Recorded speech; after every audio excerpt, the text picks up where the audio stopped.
মন্ডলী দেবরাজ ভিন্দ্রময় অধিপতি সৰবধাম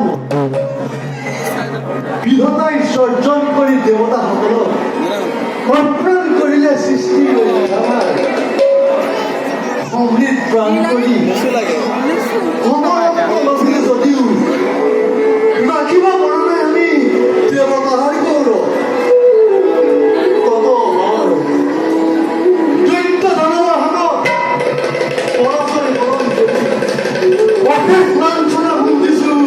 আমি দেৱতাৰ গৌৰৱ দেবরাজ কিয় এনে দুৰ্বল চিন্তাক দিছে কৈছে দুখৰ পাছত কাহে নিয়ম জগত আন্ধাৰৰ মাজত অৱশ্যেই নাই বৰ্তমানতো আমি সুখতেই আছো আৰু দেবৰাজ সৃষ্টি স্থিতি আৰু প্ৰলয়ৰ গৰাকী যিজন সেইজনৰ অপাৰ কৰোণা আমাৰ কোনে কৰিব পাৰে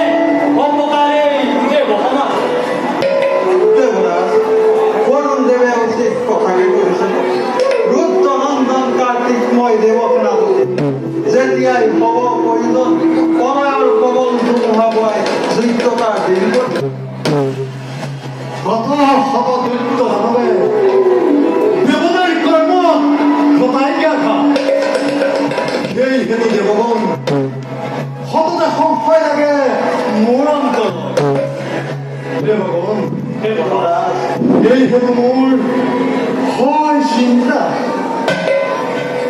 দেবরাজ ভবিষ্যতৰ চিন্তা পৰিহাৰ কৰি বৰ্তমানৰ কথা চিন্তা কৰাই উচিত হ'ব দেবরাজ আজি অমৰাৱতীৰ দেখো মাত্ৰ আনন্দৰ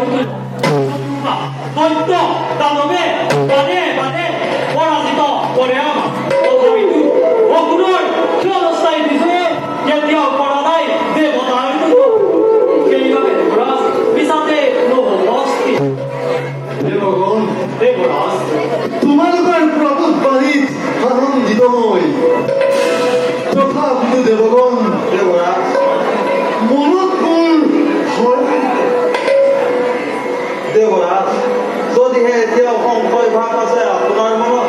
কোনো এক নিবেদন অনুমতি দিয়ক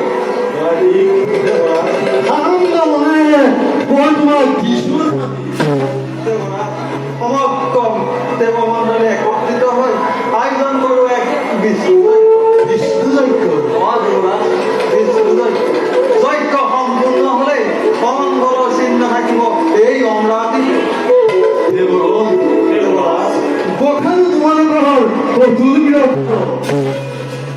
বছিৰে আয়োজন কৰি মহা বিষ্ণু যজ্ঞ থাকিবা সষ্টম খনৰ শত্ৰুৰ প্ৰত্যুত্তৰৰ বাবে তাৰ বাবে নহ'ব চিন্তিত আহে যদি কোনোবা শত্ৰু এই অমৰাৱতী দিতে তাক অৱশ্যেই কৰিম বিনা তোমালোকৰ প্ৰভুত বাণীয়ে আনন্দিত কৰা কাৰ্তিক চাৰ সেনাপতি প্ৰদূত প্ৰবঞ্চ আদি মহাবীৰগণ যাৰ সহস্ৰ এই দেৱৰাজ ইন্দ্ৰ কিয় অনুচিন্তিত হ'ব